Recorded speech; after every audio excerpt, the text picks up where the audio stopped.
everybody. I'm Candid Frank Stanishi, and he's David Morasuti, and we're here to talk about, well, CFL football talk. We love talking football, and Christmas is upon us, so totally, I want to be transparent here. I don't want to do another show before Christmas. How about you, David? Yeah, I like you guys, but I also wouldn't mind having some little downtime. So this is our pre-Christmas show. Whether we have a post-Christmas show will surprise you, but we will definitely come back in the new year. That's a promise I can make, and I will stick to that. And I hope David can too. Oh yeah, for sure. In the new year, we'll be back. But anyway, all right. So a few issues that we can talk about. Let's start with the team that we follow the most. Their management team, it appears, is a little more fleshed out. The general manager position, the assistant general manager position, consultants.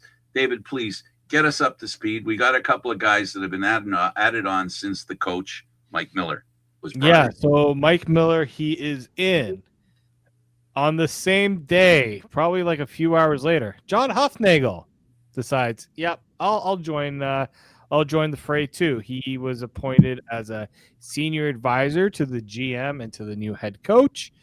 So that kind of makes sense, right? You got somebody who's going to bring along somebody who hasn't been a head coach before, although Pinball has been a head coach. So there's a bit of that works.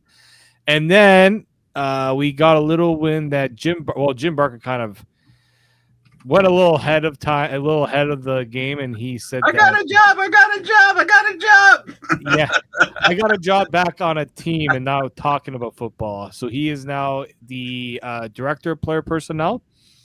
So in all that stuff, we had heard by Dave Naylor that there was some, unconfirmed reports or unconfirmed timing whether or not John Murphy would be back as the assistant general manager. His name was taken off of the Argos operation and coaching staff. I think what happened was this was funny enough. If you try to go onto that part now, you can't even access that page. So it's, I guess they decided let's not leak any more potential moves by not having that page available. So yeah, so John Murphy is out. There was some talks that maybe it had something to do with the fact that the Argos had approached Corey Mace without getting permission to approach Corey Mace. And the last thing the Argos want is any sort of tampering charges. The league eventually did say that there was no tampering concerns as far as league is concerned. So the Argos did not get any sort of. If there was a fine, we wouldn't know. But there could have been a severe fine / draft picks taken from the Argos in this situation. So that it's a very all around a lot of stuff been going on. Oh, by the way, Kevin Iman not coming back.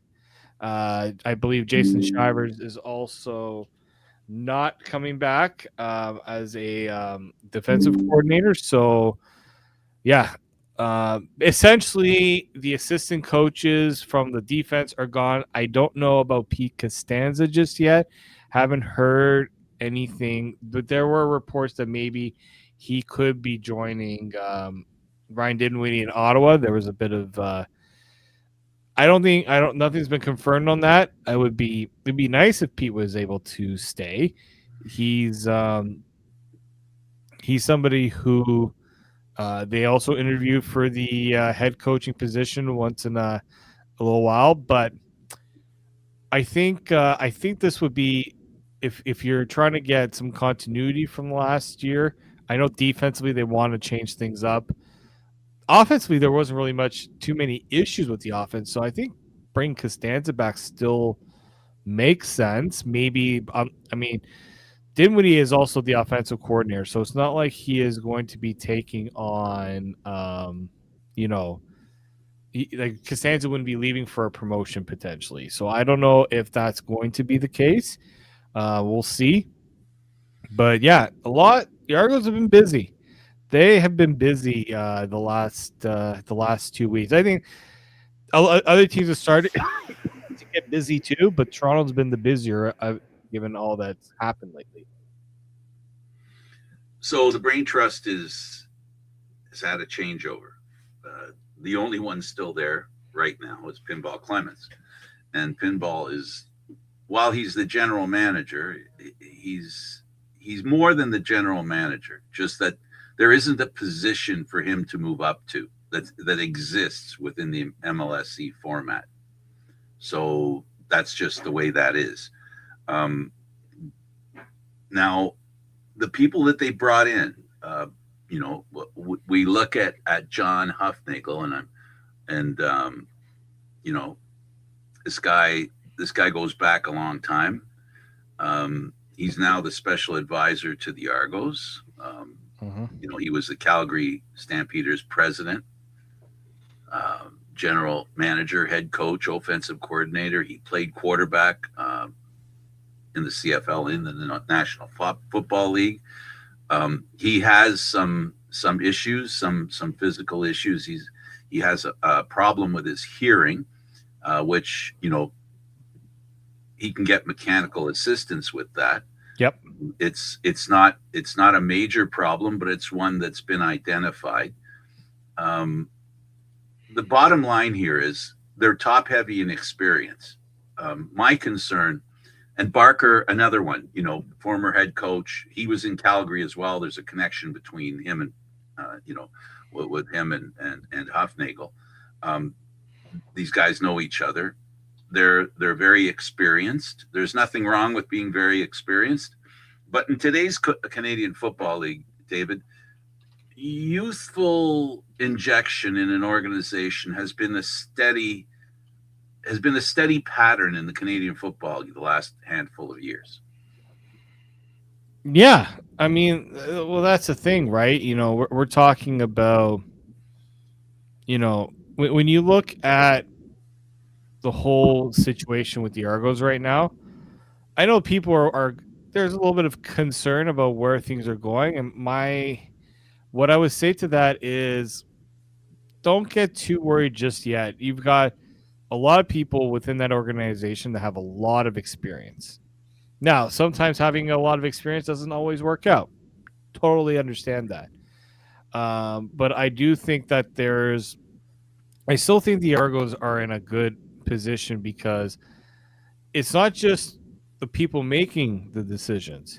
It's also what you've got going forward. Like, the Argos still have a lot of parts of the team that you can still feel pretty good about.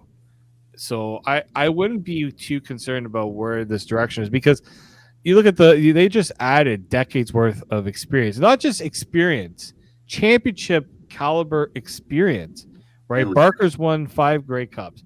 Huffnagel's won like 9 or close to that. Like, he's won quite a bit himself, both as a player, coach, and general manager. And he was still kind of around I know he was probably less involved in Calgary with Dickinson becoming the GM, but he still had. When then Calgary was winning the Grey Cups, he was an important factor. Yeah. To GM. So. I think so. So I'm not too concerned about the moves lately, because I still think that there's still a lot there to like with this team. And I'll add that it's not just what's good about the experience, why experience is so important. Experience is built around relationships.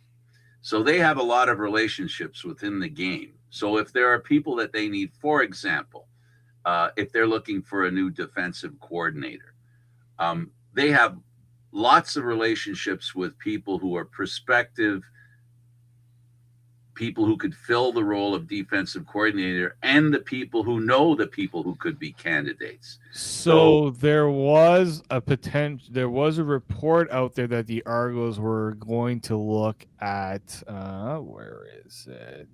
I'm trying to find his name from Montreal. Now, people thought maybe it'd be Noel Thorpe. No, it's not Noel Thorpe.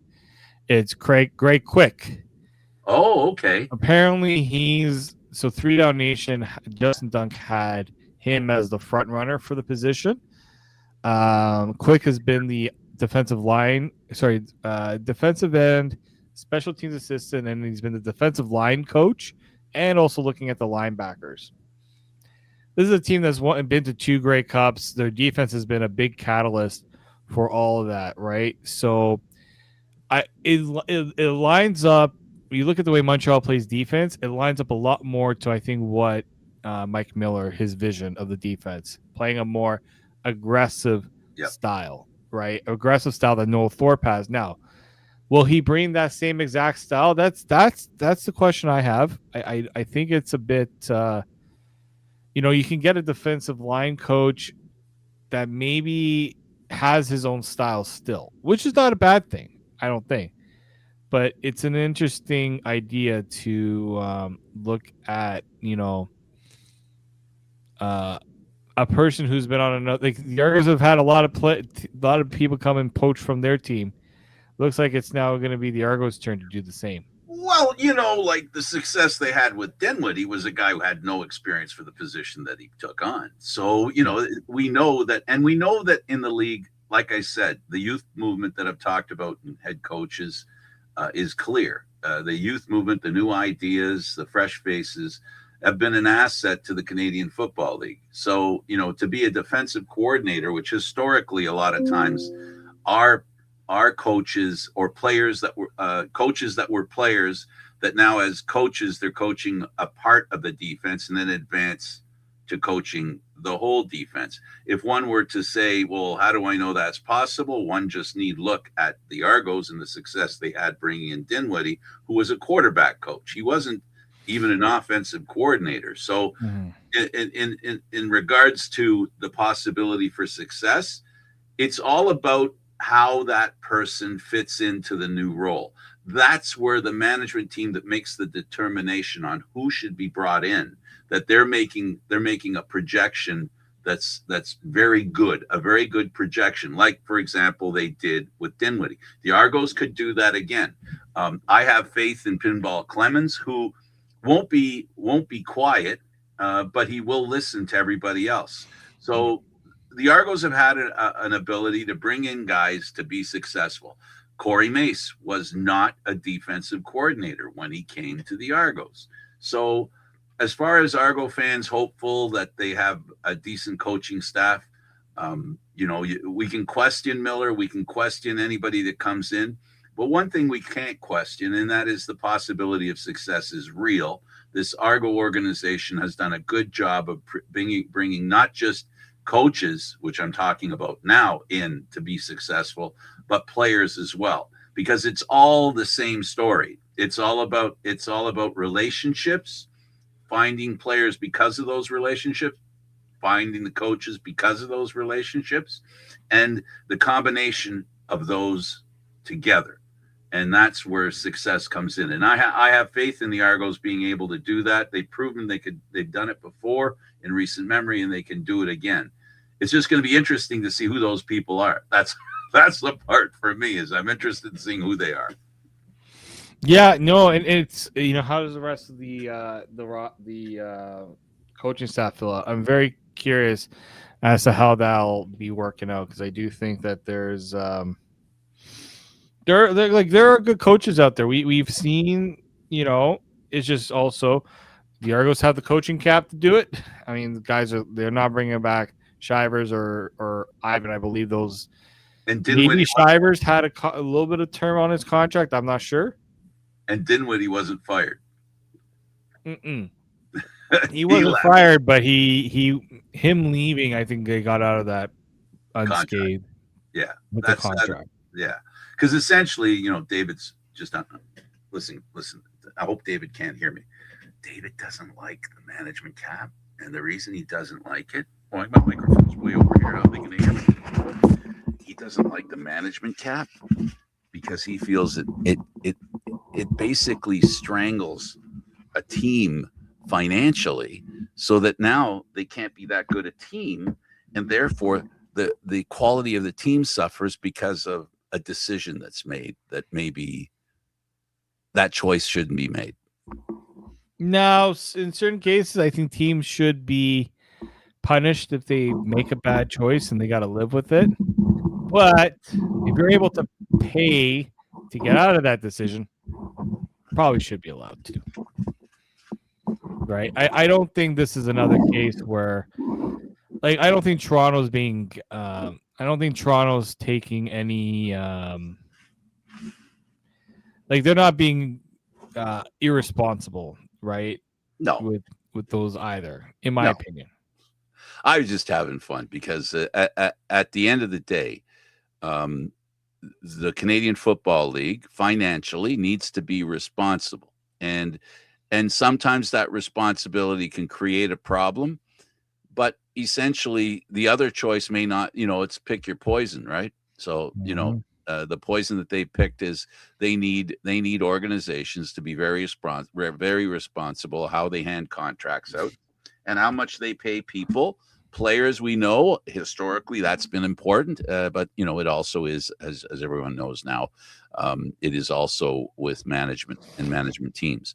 So the Argos seem to be, at least they have together the people that can pick a good coaching staff. And I guess, David, the final comment about the Argos and the coaching staff, what do you see as a deadline for them having everybody they need? I would almost think they'd have to be there very soon or very early in the new year. Before maybe in the worst case in the year.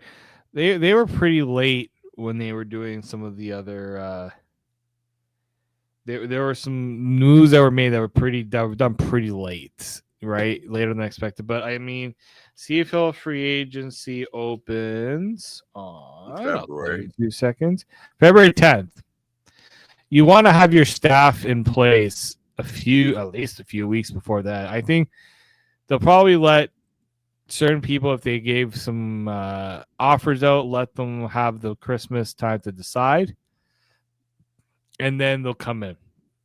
This is usually the calm time, the pause in between seasons, and then once the new year kicks in, it'll all start. Right now, the teams, because of the schedule, the organizations reaching out to their prospective fans and their season ticket holders, they can start that right now and hope to interest people in buying tickets for Christmas presents, that kind of thing. That's why it's important that the schedule come out before Christmas, so that they have a good selling point there, that you can buy people season ticket packages for Christmas. So, which leads us a pretty interesting segue to the schedule.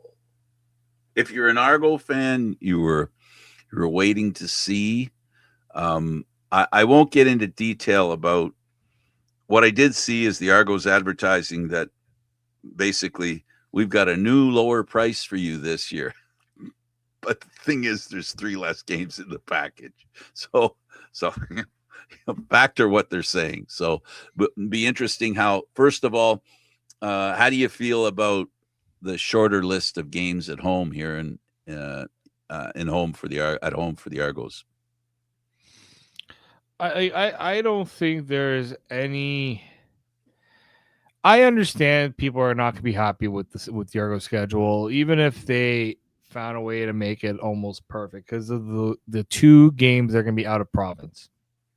Okay, I understand that, truly do, but at the same time, the Argos did what they could do given the circumstances. Now they start their first.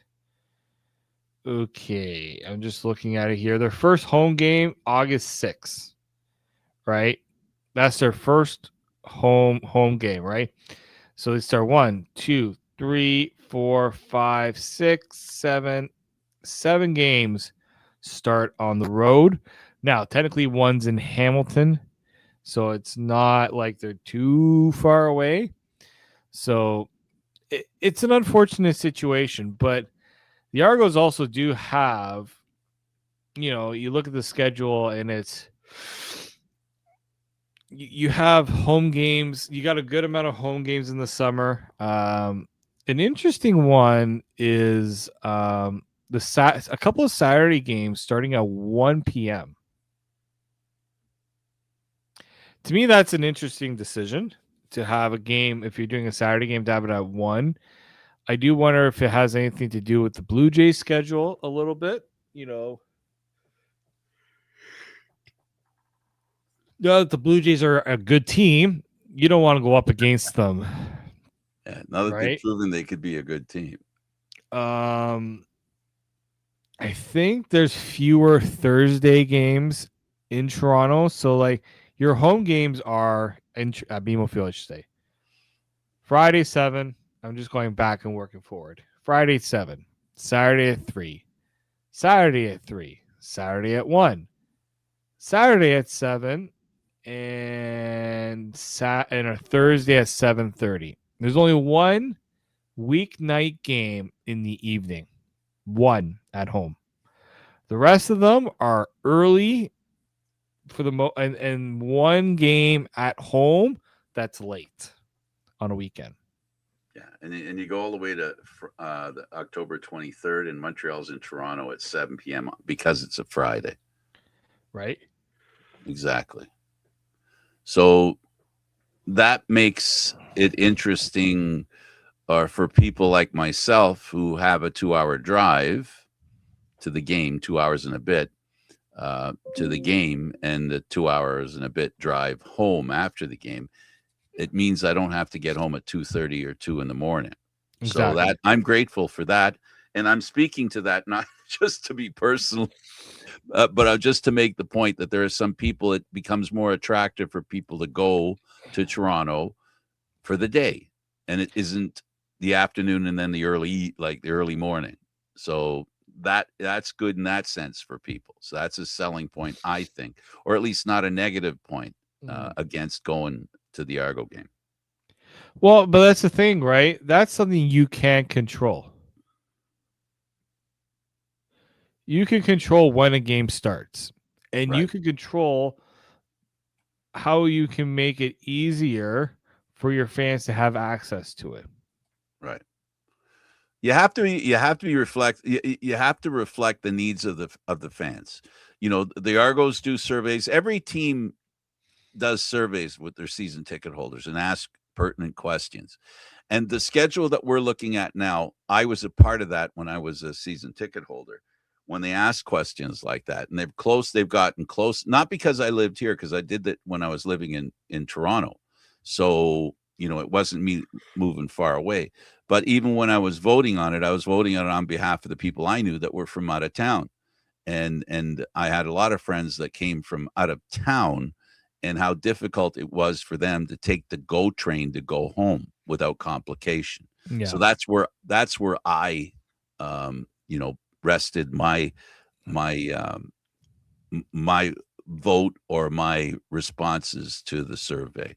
And I think they were listening. And I think most people like me do want to be available to go to the game, even though you may not see a lot of people at the game. They are diverse, territorial speaking in Ontario. The people that go to Argo games, they come all the way from Hamilton, even ones that aren't Hamilton fans. And just you can keep talking about it. Peterborough, Barrie. They come from a lot of places. There are a lot of CFL fans, and they're everywhere. And this makes it easier for them to show up for Argo games. So the big thing, now that we've had a while to deal with this, and now that the reality is set in, the business of 3 road games in faraway places, it is what it is. As we have to think about it, it gets easier and easier to deal with. For some people, it doesn't matter. With others, and with some, unfortunately, they're unhappy, and their unhappiness grows. It is my hope that by the time the season starts, people who said they're going to cancel their season tickets will once again be season ticket holders.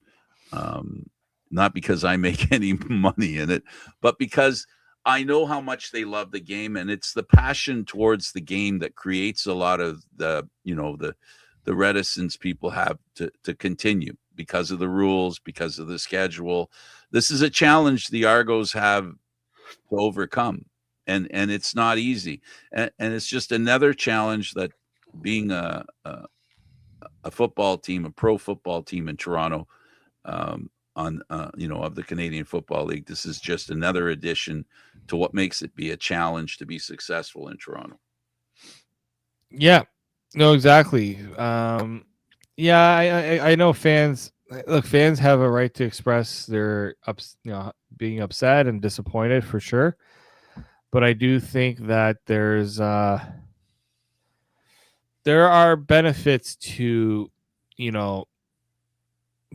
just waiting, being patient, and seeing how things play out before you make a decision. Maybe before you get too hasty with a decision, maybe. And look, you also you look at, if you're a fan, you give up tickets now. Let's say you want to come back. I don't know, Frank. I've never done that before. Feels like maybe now there might be incentives to going back if they want you back. Yeah, but they're see what called for incentives sure. they'll give you to stay. Yeah. Right? Yeah. That's my thinking, right? And so don't burn the bridge is what David's saying. exactly. Don't burn the bridge.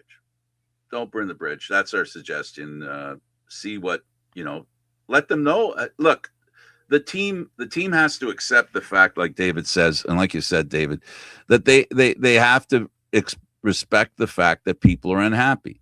Now it's a question of, now that the fans are unhappy, what does the team do to ensure that they stay around? That's, it's like myself. When I make a mistake, it's not just about admitting you made a mistake, but what you do to change that behavior, right? So when something bad happens, it's how you behave after the bad thing happens. So this is a bad thing. It's not something the Argos invented. It's not something they created, but it is affecting them and how they do business. So it's going to be interesting, how fans react and how the team reacts to the fans. And I hope personally, because the game matters to me, the Canadian Football League on the whole matters to me. I think it's a great brand of football. I know it's very entertaining. That's not a bias talking. That's just an observation. Just know that it's entertaining, and I hope people find their way back to BMO Field. And in this case, unfortunately, the Argos are, whether they are successful when the season starts, they have to do their part to let the fans know that this team is still going to be competitive.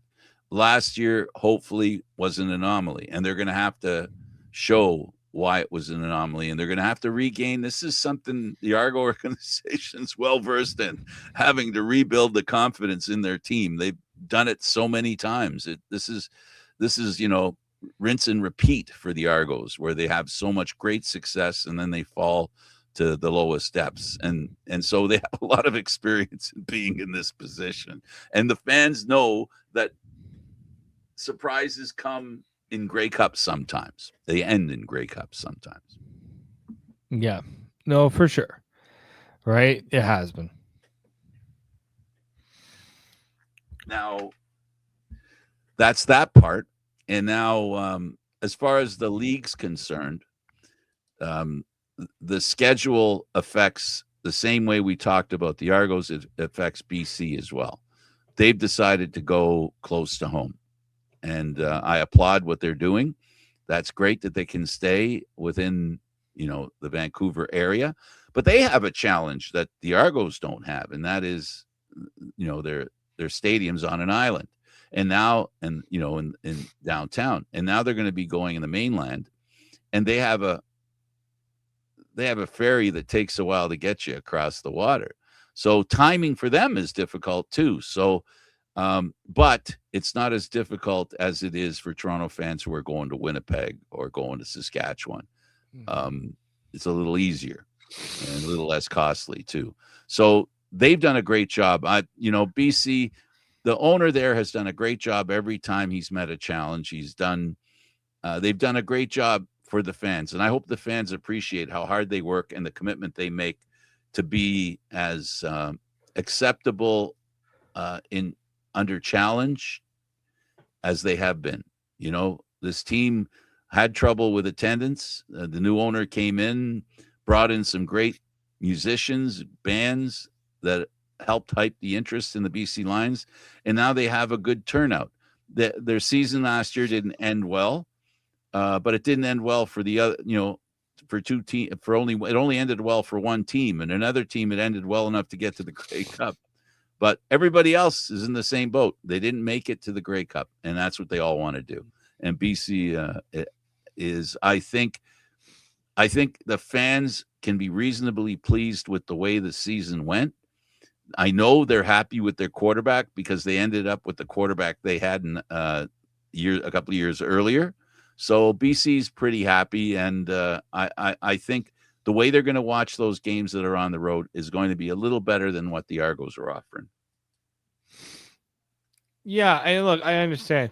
The big one here for me is people are upset that BC was able to find a way to do something creative within the province, while Toronto just decided it looked like they took, as they say, the easy way out. I don't think this was purely an Argos decision. I think that there was logistics involved in doing a game, let's say in Guelph. I mean, Frank, I've done a game. We were told. We were told that they exhausted every opportunity and everything they looked into.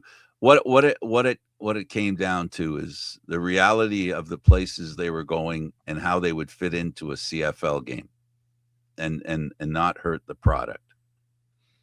Yeah, that's what we were told. That's what I was told. Like to me, I just see this as the Argos dealt a tough hand. You know what? You just have to kind of accept it for what it is, and like I understand you can be upset, but BC maybe is trying a little bit more, and they're taking a risk by doing this too. Like this isn't a full-fledged. It's going to be a bona fide success for BC either. Like they've got to find a way to make this idea work. I get it, but at the same time, like you look at the infrastructure of these Ontario stadiums in Guelph, in King. I think somebody mentioned, oh, why not go to Laurier or Waterloo? Maybe those stadiums can't handle the professional setup that is needed for the CFL. Essentially, that's what the Argos said. So, like, we don't know the full picture, and I wish the Argos would have been more upfront with it, in my opinion. So, yeah. Well, it is what it is. That's we've pretty much fried that fish. Let's move on to, so we know that BC's that, and in the rest of the schedule, there's an opportunity now. There's an opportunity now for the teams to sell tickets, and I think the excitement in Ottawa, the ticket sales are going to be very interesting there. Needless to say, Saskatchewan, Winnipeg's going to be a steady motivator, and I really think all the teams, regardless of how they played last season and how they finished, I do believe, I'm a little close to the Argos situation, so I'll leave that one out for now, just for this part of my conversation. I think there's hope everywhere. There's hope everywhere in the Canadian Football League, where ticket sales should be up on average everywhere, in my opinion. I look at Ottawa as an example. I hold them out as an example. And then, you look at Hamilton, that I don't think the fans should have a negative reaction to the new season coming and have doubts that team can succeed.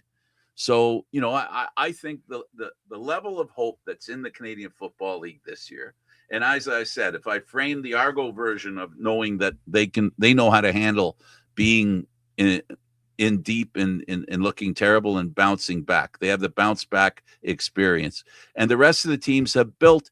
I think they've all built a good reason for the fans to be, happy for the season to come and hopeful. Even like in Winnipeg, where you would think that would be a team that went to the Grey Cup 5 years in a row. Now they didn't go. It could be depressing. Their worst nightmare happened. The Riders won in Winnipeg.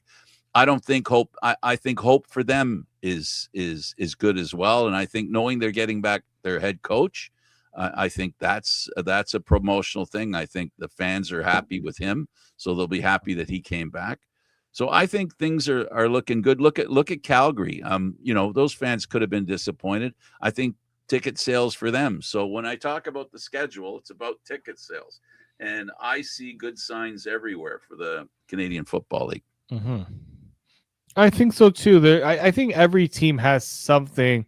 Like you look at it, which team in the CFL you come out and say, "Oh, they don't look like they're in a good spot right now." Kind of feels like every team has something to feel positive about. Brady Oliveira back in Winnipeg right now. It was a pretty reach deal, which I ain't going to fault a guy like that for getting paid. Dedrick Mills, he's back in Calgary. You think the running game matters? Brock Sunderland's joining the Tiger Cats. He's replacing Ted Govia, similar role that he had there. I think every team has something that, I mean, really, if you're a CFL team right now, this is gonna be a very interesting season. Now, Toronto's probably the one that's got the most uncertainty because they got a new head coach.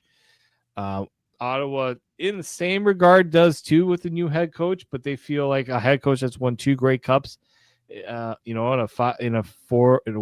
his 4 years as a head coach, would likely actually 5 seasons, if I'm not mistaken. 5 seasons as a head coach, like, gives you some pretty good confidence, hopefully. But it's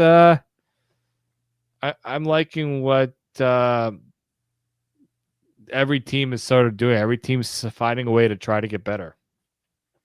All right. Well, great season for the Canadian Football League. Now, real quick, because I care about the CFL off season and what draws David's attention. And I'm thinking, Cowboys. I don't know why I'm thinking Cowboys. I'm not bringing it up to depress you. Thing about being positive. I mean, you have to say the Cowboys because why? Hey, wait a minute. Did I mention that I'm a Chiefs fan? Oh, man. Well, why don't we start with that one? Because that's the biggest news of the day. Yeah, insult. Well, in this case, it was injury added to insult. Oh, yeah. Oh, man. Well, Mahomes is out for the rest of the season. And the real scary part, if you're a Chiefs fan, hello, is how long is it going to take next year for him to play? That's the other question, right? We've seen this here in Toronto with the Canadian Football League with Kelly. This now is going to be an issue with Kansas City, and will they be looking for a quarterback to fill in until he comes back, or do they trust the guy they have under center for the rest of this year, or do they find somebody before the end of the year? There could be some players, some quarterbacks that may become available at a very low cost, maybe just picking up their contract type thing. And they're going to have to entertain that, David. Yeah, no, and like the Chiefs probably have the biggest question mark of their future, because not just with Mahomes, but the Travis Kelce comes back. The Broncos are good. The Chargers are good. So their division is no longer theirs to take the reign. Yeah, that's gonna be the big and how long will this recovery take? How much of the will he? I mean, we know Mahomes will always be ready, but will he be good to go to start the year? How much does his play be hampered by this injury? It's a tough day to be a Chiefs fan. Very tough, and what makes it? That's what makes it so tough is that, all right, this year's down the drain, but it's like the concern of, oh no, what's going to happen next year? So that I repeat, that's the issue, is what's going to happen next year. In the rest of the the NFL story right now is, I guess, the biggest story is the Buffalo Bills. I say the Buffalo Bills because they could have lost to New England, and the whole premise of them marching to the Super Bowl would have been in question. Mm-hmm. Yeah, I mean, look, like Buffalo, they put a little bit of you know what, you might be leading the division, but don't think you're going to be comfortable come playoff time. That's right. That was a bit of a message sending in that regard. Who wants to win the AFC North? Apparently nobody right now. I mean, the Steelers have the advantage, but they have not looked good for a team that's trying to be a playoff team. And I'll give them credit for winning a game without TJ Watt, their best player. That was pretty good on their part. The AFC South is like the most intriguing one because you got Houston and Jacksonville. They're going to be going toe to toe. I like Houston's team. Like, that defense is nails. That's so hard. And you got my Cowboys who don't know how to play defense at all. What a whimper of a season. They're talking about their defensive coordinator. He's going to go and coach from the booth because try to do something different. Although he's probably going to get fired. NFC South, you got the Panthers and Buccaneers are going ahead there. Like, Buccaneers had that locked in, and then 1-4 in their last 5 games. Not very good for them. And then the Rams and Seahawks. Hate to be like the NFC South. Sorry, the NFC West has 3 really good teams, and then there's the Cardinals. But the Rams and Seahawks and Niners, like, it's just there's some really good divisions, and there's some really mediocre divisions. Absolutely. And the Chargers have been proving to be an interesting pick, an interesting team. Yes. No, I mean, like, the Chargers, they've got a good defense, a very underrated defense. It's just, can their offense pick things up, right? And I think I was reading today, like, if the Broncos were to win, actually, here I got the playoff bracket right here. They obviously would get the bye, but I think that they would potentially set up to play the Bills or the Texans. I don't want to be that. Like, the Patriots would likely play the Texans, and then the Jaguars would play the Bills. Like, it's going to be very interesting to see how the wild card matchups play out. Because, hey, David, who has the tiebreaker between the Bills and the Patriots? The Patriots do. The Patriots do, because they're 3-1, and the Bills they're 3-0, and the Bills are. The Patriots have a better division a record within the division. Now the Bills have also played one more. No, sorry, they both play the same amount of games. Sorry, I'm wrong on that. The Patriots right now have the extra win. Yes. Now they both have won against each other, but the Patriots have the tiebreakers in a lot of the other matchups. Yeah, because of the teams in their division they beat. They have a better win-loss percentage than the. That's right. I remembered I had the answer after I asked the question. So the NFL, when we come back, I guess this is just as you know, those that have followed the show for a while know that we do talk about the NFL once the CFL season's over, because for us, football is football, unless you're Donald Trump and it's going to become American football. Yeah, no, for sure. There's that other football. Yeah, so, football's still going to be interesting. College is underway. There's been Vanderbilt's been a big surprise. So the football world has a lot of interesting scenarios in the air. A lot of great ways to enjoy your football, folks. We don't we prefer the Canadian Football League. I'll speak for myself. I prefer the Canadian Football League, but it don't hurt to watch the NFL or college football. Football's a lot of fun to watch. If you love the game, you don't discriminate. It's all football. So there are preferences. I'm the first to admit it, but I enjoy watching, even though Kansas City's been eliminated from the playoffs. I'll just roll over and go, okay, I'll support the Bills. I'll follow the Bills now. That's what I'll do. Because it's going to be sad watching Kansas City without Mahomes. Yeah. And for you, I Are you pulling the ripcord on the Cowboys, and are your Yeah. allegiances? Yeah, Are your I mean, allegiances changing? What are you I doing? mean, no, I'm not. No. It builds my character to cheer for this pathetic team. But I think I'm liking the direction that they're going offensively. I like the new head coach. I like Scotty. Um, I just not a fan of their defense. Like how it's too many times where they have a good offense and a crappy defense. Defense Like, wins you got to championships. figure this defense out. And do I trust Jerry Jones to make the right decisions? No, I mean not really. We've established that numerous occasions.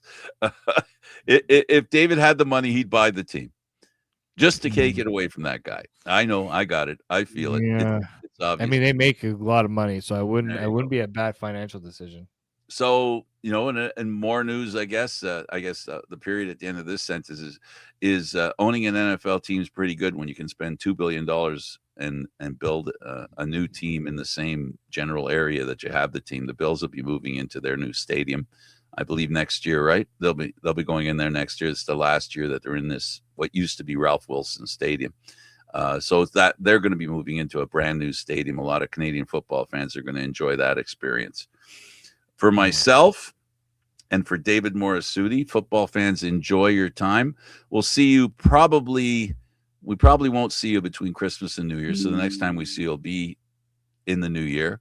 Enjoy the football. And when we come back, we'll be talking about hopefully the playoffs in the NFL and with teams that aren't ones that we follow. But hey, the NFL's fun. It's football.